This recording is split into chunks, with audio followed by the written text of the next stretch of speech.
So hello everyone, myself Ayush Pande, first year MBBS student at GDMC Dehradun. तो इस video में मैं आपसे शेयर करूंगा कि कैसे मेरे नीट 2022 में 655 मार्क्स आए फर्स्ट अटेम्प्ट में। तो मैंने अपनी नीट की प्रिपरेशन 11th से शुरू की थी। मैंने आकाश बल्लभपुर में एडमिशन लिया था 2 ईयर कोर्स में 11th एंड 12th में ऑफलाइन में, लेकिन उसे ऑनलाइन में शिफ्ट करा पड़ा obviously due to covid reasons. तो यार लॉकडाउन में तो इतनी कुछ नॉलेज थी नहीं कि कैसे प्रिपरेशन करनी होती है, कैसे रिवीजन करना होता है, NCERT की क्या इंपॉर्टेंस होती है, मॉक टेस्ट की क्या इंपॉर्टेंस होती है, क्या रिसोर्सेज फॉलो करने होते हैं। और कोचिंग में भी स्टार्टिंग में बहुत एक्स्ट्रा चीज़ें पढ़ाते हैं, जैसे बायो में मॉड्यूल से पढ़ाते हैं, फिजिक्स में भी मॉड्यूल में जो भी एक्स्ट्रा चीज़ें दी रहती हैं, जो थोड़े टफ कॉन्सेप्ट होते हैं जो नीट में नहीं आते वो पढ़ाए जाते हैं। तो मैं अभी उन्हें पढ़ता गया। बायो के लिए NCERT नेगलेक्ट करके मॉड्यूल पढ़ रहा था। फिज़िक्स में भी न्यूमेरिकल इतने नहीं कर रहा था, थ्योरी पे ज़्यादा फोकस कर रहा था। केमिस्ट्री में भी न्यूमेरिकल नहीं किए। इनऑर्गेनिक के लिए मॉड्यूल पढ़े NCERT छोड़ के। तो इस वजह से क्या हुआ, जब हमारे मॉक टेस्ट शुरू हुए तो जो पहला मॉक टेस्ट होता है ना कोचिंग का, वो आप किसी भी कोचिंग में देख लो, वो सबसे सिंपल मॉक टेस्ट होता है। तो उसमें तो अगर आपने ज़्यादा अच्छे से भी तैयारी नहीं किया तब भी आपके 610 615 आ जाते हैं। मेरे साथ भी वही हुआ था, मेरे भी 610 या 605 ऐसे ही आ गए थे। तो उस वक्त तो मुझे लगा कि अच्छी तैयारी चल रही है। लेकिन जो असली मॉक टेस्ट का लेवल होता है ना, वो अगले टेस्ट से शुरू होता है। उसमें वो उसमें वो जो टेस्ट होता है वो अच्छे लेवल का टेस्ट देते हैं। तो उसमें क्या हुआ, ये जैसे मैं तैयारी कर रहा था मॉड्यूल पढ़ के, न्यूमेरिकल पे ज़्यादा ध्यान ना दे के, मेरा जो टेस्ट का स्कोर है वो 610 या 605 से सीधे 508 पे गिर गया। तो तब मुझे थोड़ा रियलाइज़ हुआ कि जो मैं तरीका यूज़ कर रहा हूँ पढ़ने के लिए वो सही नहीं है। फिर मैंने थोड़े चेंजेस किए अपने स्टडी में। तो मैंने कुछ चीज़ें अडेप्ट की। सबसे पहले मैंने क्या किया, डे टू डे रिवीजन करा। इसका क्या मतलब है कि जो चीज़ आपको कोचिंग में जिस दिन पढ़ाई जा रही है उसे उसी दिन रिवाइज कर लो, क्योंकि अगले दिन नया टॉपिक पढ़ाया जाएगा, फिर वो टॉपिक छूट जाएगा क्योंकि पिछला टॉपिक भी रिवाइज करना है। तो ऐसा क्या है, वो पाइल अप होती जाएंगी चीज़ें और लास्ट में वो इतना पाइल अप हो जाएगा कि वो कंप्लीट ही नहीं हो पाएगा। तो डे टू डे रिवीजन से आपका बैकलॉग एकदम बिल्कुल ख़त्म हो जाएगा। पहले जब मैं मॉड्यूल पढ़ रहा था तो मॉड्यूल में दिया भी बहुत सारा कंटेंट रहता है, तो मेरा बैकलॉग भी बहुत पाइल अप होता गया। तो इसलिए मैंने डे टू डे रिवीजन करना शुरू किया, जो जिस दिन पढ़ाया उसे उसी दिन रिवाइज़ किया। और उसके बाद डाउट क्लासेस तो बिल्कुल भी नहीं छोड़नी है। होता क्या है कि जब एंड में हमारा सिलेबस ख़त्म हो जाता है ना, तो डाउट क्लासेस फिर हमें उसी चीज़ की अटेंड करनी चाहिए जिसमें हमें जेन्युइनली कोई डाउट हो, क्योंकि सिलेबस हमारा ख़त्म हो चुका होता है, टॉपिक्स की क्लैरिटी हमें होती है। लेकिन स्टार्टिंग में जब नए नए टॉपिक्स पढ़ाए जा रहे होते हैं ना, तो सारी डाउट क्लासेस अटेंड करनी चाहिए। मैं तो सारी डाउट क्लासेस अटेंड करी थी। उससे क्या होता है कि टॉपिक नया पढ़ाया हमें, मान लो आपको उसमें कोई डाउट नहीं आ रहा है लेकिन किसी और बच्चे को कोई डाउट आया और वो आपको नहीं आता, तो आपको भी कुछ नया सीखने को मिलेगा और टीचर तो समझाएंगे ही उसे। और अपना डाउट तो बिल्कुल ही पूछना है, चाहे बिल्कुल ही सिली क्वेश्चन भी हो, लेकिन उसे पूछना ज़रूर है। क्योंकि जो मॉक टेस्ट आगे आते रहते हैं ऑब्वियसली उनमें क्वेश्चन ऐसे आते हैं जिनमें एक या एक से ज़्यादा कॉन्सेप्ट लग रहे होते हैं। तो एक कॉन्सेप्ट आपका क्लियर है लेकिन दूसरे कॉन्सेप्ट में डाउट है, तो उस क्वेश्चन को आप नहीं कर पाओगे। और तीसरी मैंने क्या चीज़ अडेप्ट की कि मॉक टेस्ट ज़रूर देने हैं, चाहे तैयारी कैसी भी हो, लेकिन मॉक टेस्ट देने ज़रूर हैं। चाहे नहीं आता है, अच्छी तैयारी है, लेकिन मॉक टेस्ट मैंने ज़रूर दिए। और फिर मॉक टेस्ट का एनालाइजेशन भी करना है।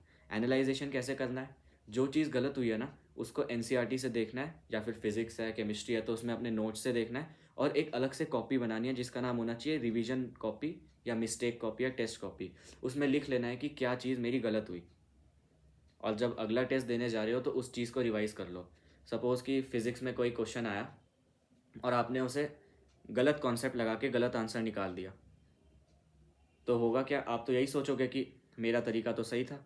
लेकिन जब आप उसे रिवाइज देखोगे नोट्स में कि उसका सही तरीका क्या है, फिर उसे उसी टेस्ट कॉपी में लिख लो कि इसका सही तरीका ये है और मैंने किस तरीके से उसे किया था जो कि गलत तरीका है। फिर अगली बार जब वो क्वेश्चन टेस्ट में आएगा तो आपको पता चल जाएगा कि वो क्वेश्चन या फिर उसके कॉन्सेप्ट जैसा, तो आपको पता चल जाएगा कि मैं जो तरीका मैंने उस वक्त किया था वो गलत है और इसका सही तरीका जो मैंने कॉपी में लिखा है वो है।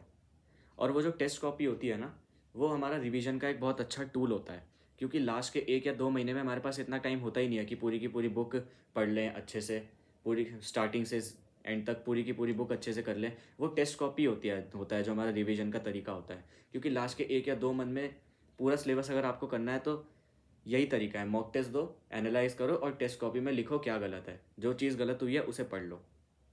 लास्ट में रिवीजन करने का यही तरीका होता है। अब ये कुछ सब्जेक्ट वाइज स्ट्रैटेजी है मेरी। तो बायो के लिए मैंने जो वो मॉक टेस्ट हुआ था जिसमें मेरे सबसे कम आए थे 508, उसके बाद से मैंने बायो के लिए तो एनसीईआरटी पढ़ना ही शुरू कर दिया। मॉड्यूल तो मैंने मतलब एक कोने में रख दिया। मॉड्यूल को मैं सिर्फ फिर तभी उठाता था जब मुझे प्रीवियस ईयर क्वेश्चंस करने होते थे। तो बायो के लिए तो मैंने एनसीईआरटी पढ़ना शुरू किया। और कुछ टॉपिक होते हैं जैसे जेनेटिक्स हो गया या मॉर्फोलॉजी हो गया, जिसमें कभी कभी एनसीईआरटी से बाहर आ जाता था। वो भी तब होता था जब एआईपीएमटी में आता था, और वो भी एनसीईआरटी से बाहर ऐसे नहीं आता था कि पूरा का पूरा टॉपिक ही एनसीईआरटी से बाहर आ गया। वो टॉपिक एनसीईआरटी में दिया रहता है, बस उस टॉपिक में एनसीईआरटी में एक आध पॉइंट्स नहीं दिए रहते, वो पॉइंट क्वेश्चन बन के आ जाता है। तो आप क्या करो कि उन पॉइंट को एनसीईआरटी के बगल में ही लिख लो, ताकि जब भी आप अगली बार एनसीईआरटी पढ़ो तो वो पॉइंट भी आपको दिख जाए। और अगर मॉक टेस्ट में वही सवाल आते हैं, बेसिकली मॉक टेस्ट में वो सवाल आते हैं जो नीट में थोड़े टफ सवाल होते हैं, वो मॉक टेस्ट में वो दे देते हैं, तो वो क्वेश्चन भी आपका फिर सही हो जाएगा। फिज़िक्स के लिए तो मैंने मॉड्यूल फिर प्रीवियस ईयर क्वेश्चन, और जो फिज़िक्स में लेवल 1 के क्वेश्चन दिए रहते हैं ना हमें मॉड्यूल में, वो नीट लेवल के क्वेश्चंस होते हैं, तो वो तो ज़रूर से हमें करने चाहिए। और फिर फिज़िक्स की थ्योरी के लिए तो मैं नोट्स में ही डिपेंड हो गया। जो कोचिंग में मैं नोट्स लिखवाते थे फिज़िक्स की थ्योरी के लिए, तो मैं उन नोट्स को ही फॉलो करता था। और न्यूमेरिकल के लिए तो प्रीवियस ईयर क्वेश्चन और लेवल 1 जैसा मैंने बताया। और केमिस्ट्री के लिए हमारे पास 3 है, फिजिकल, इनऑर्गेनिक और ऑर्गेनिक। फिजिकल केमिस्ट्री का फिजिक्स के जैसा ही होता है, थ्योरी के लिए नोट्स, न्यूमेरिकल के लिए प्रीवियस ईयर क्वेश्चन और वो लेवल 1 के क्वेश्चंस। और कुछ चैप्टर्स होते हैं फिजिक्स में, जैसे स्ट्रक्चर ऑफ एटम होता है, और सॉलिड स्टेट होता है, सॉल्यूशंस होता है, इलेक्ट्रोकेमिस्ट्री होता है। ये कुछ चैप्टर्स होते हैं जिनमें थ्योरी भी अच्छी खासी दी हुई है और उनसे थ्योरेटिकल क्वेश्चन भी बनते हैं। तो इसके लिए तो एनसीईआरटी रीड कर लो इनकी थ्योरी के लिए। और वैसे कोचिंग की नोट्स में ही वो थ्योरी अच्छे से हमें लिखवा दी जाती है, लेकिन फिर भी एनसीईआरटी एक ना एक बार तो रीड करनी ही चाहिए।